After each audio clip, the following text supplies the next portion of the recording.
J2X engine is an upper stage engine that is being developed by NASA in partnership with Pratt & Whitney Rocketdyne. And this engine is going to provide the thrust for an upper stage for a future launch vehicle for NASA. The J2X engine will provide nominally 294,000 pounds of thrust at 448 seconds ISP. The ISP is the gas mileage of the engine.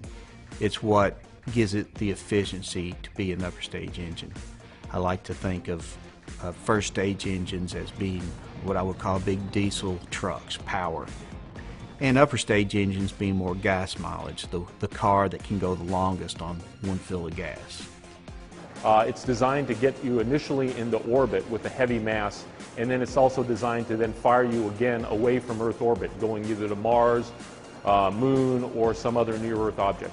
Currently, there's several upper stage engines that are being used, but they're all for much smaller payloads. If you're trying to take humans into orbit or large expeditions into orbit, you need much more thrust. You'd have to cluster dozens of these smaller engines together. The J2 lets you do the mission in 1 or 2 engines. Additionally, it can now take a lunar mission all the way to orbit, and much larger lunar mission than they've done before. For instance, under these current missions, you can land anywhere on the moon, not just in the equatorial regions.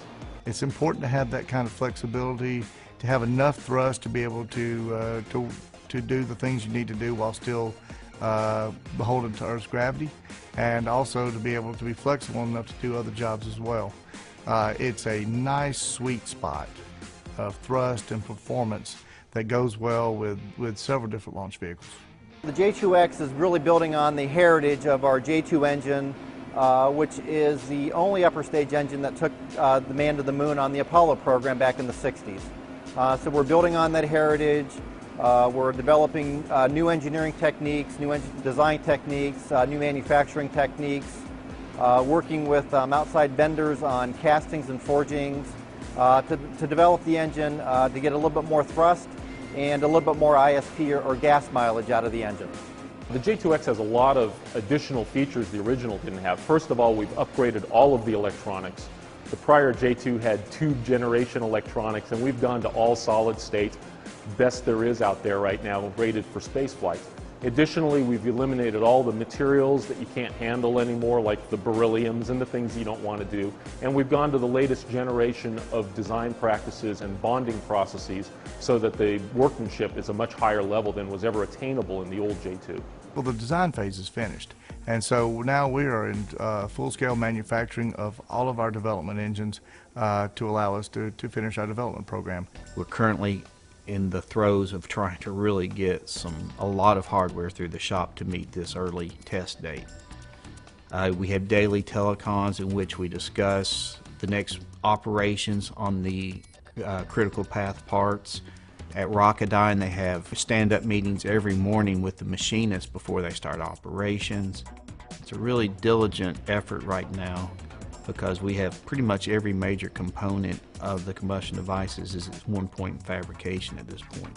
Now is a great time for the J2X engine in that its parts are starting to come together. Some of the materials we ordered several years ago, now they're in here, they're being worked, they're being machined, joined, and we're starting to assemble the turbopumps. So here in the Precision Measurement Room, we're part of the quality organization, and we make sure that quality is inspected into all of the hardware by ensuring that we're meeting blueprint specs and that everything is up to the standard that the engineering team has set up for us to inspect the hardware to.